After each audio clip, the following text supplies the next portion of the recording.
வணக்கம். ரிஷபராசி என்பர்களுக்கான தமிழ் புத்தாண்டு பலன்களை பார்க்க போகிறோம்.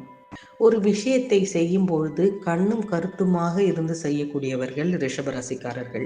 இந்த பராபவ வருடம் தொடங்கும் இந்த புத்தாண்டின் தொடக்கமே உங்களுக்கு மிகப்பெரிய பணவரவை தரும் விதத்தில் அமைய போகிறது.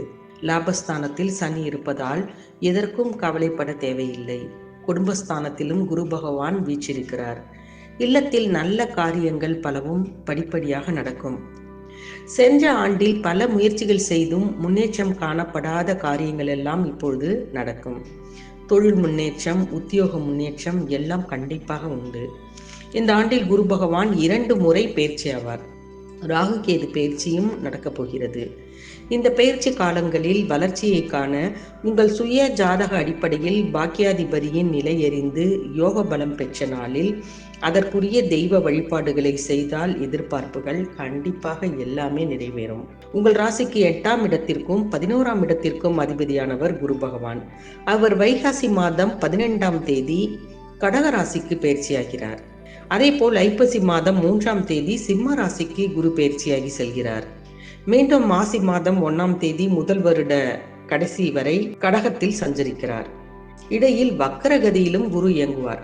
கடகராசியில் குரு பகவான் சஞ்சரிக்கும் பொழுது அவருடைய பார்வை 7, 9, 11 இந்த 3 இடங்களில் பதிகிறது. கலஸ்தரஸ்தானம், பாக்கியஸ்தானம், லாபஸ்தானம் இந்த 3 இடங்களும் புனிதமடைகின்றன. குருவின் பார்வை சப்தம ஸ்தானத்தில் பதிவதால் திருமணம் போன்ற சுப நிகழ்ச்சிகள் நடைபெறும். இல்லறம் நல்லறமாக அமையும். குடும்பத்தில் உள்ளவர்களின் உணர்வுகளை புரிந்து கொண்டு அதற்கு ஏற்ற விதத்தில் உங்கள் குணத்தை மாற்றிக்கொள்வீர்கள். வெளிநாட்டு முயற்சியில் இதுவரை இருந்த தடை உங்களை விட்டு அகன்றுவிடும். தகராறுகள் எல்லாம் தானாக விளங்கும். ஒற்றுமை பலப்படக்கூடிய ஒரு நேரமாக இந்த நேரத்தை சொல்லலாம்.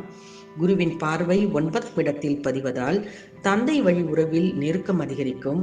அவர்களின் ஆதரவோடு தொழிலை பலப்படுத்திக் கொள்வீர்கள்.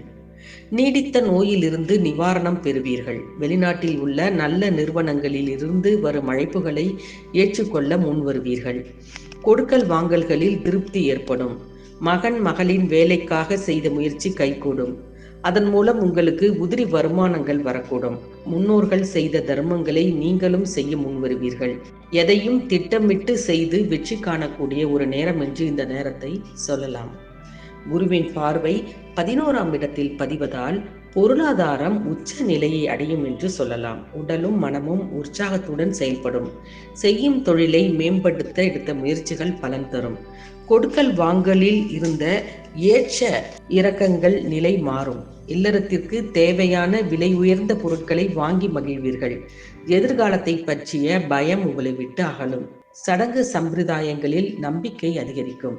எதிர்பாராத விதத்தில் பரம்பரை சொத்துக்கள் கிடைக்கும் வகையில் இந்த வாழ்க்கை அமையும். உத்தியோகத்தில் கை நிறைய சம்பளம் வாங்கும் யோகம் உண்டு. இளைய சகோதரத்தோடு இணக்கம் ஏற்படும். ஆரோக்கியம் சீராகும். பயணங்களில் ஆர்வம் காட்டுவீர்கள்.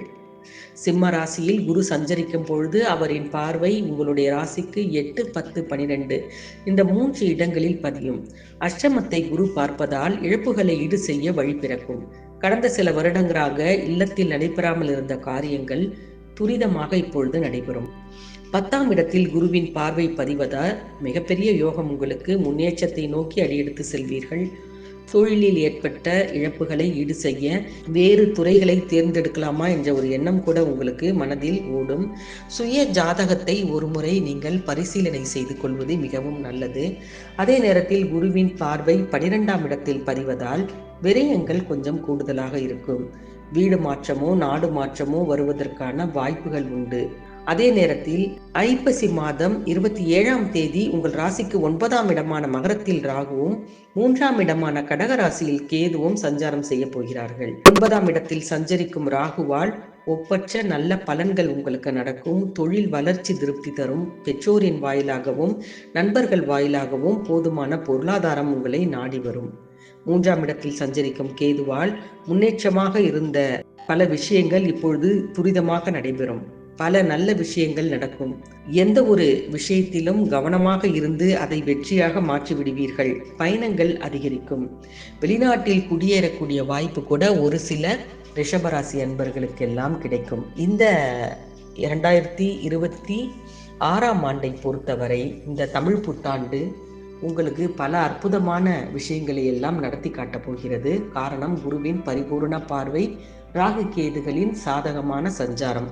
இவற்றால் ரிஷபராசிக்காரர்களுக்கு மகிழ்ச்சி கிடைக்கப் போவது உறுதி. இது போன்ற மற்ற ராசிகளின் பலன்களை தொடர்ந்து பார்க்க மறக்காமல் ஜி கிரியேஷன் தமிழ் சேனலை சப்ஸ்கிரைப் பண்ணிக்கொள்ளுங்கள். நன்றி, வணக்கம்.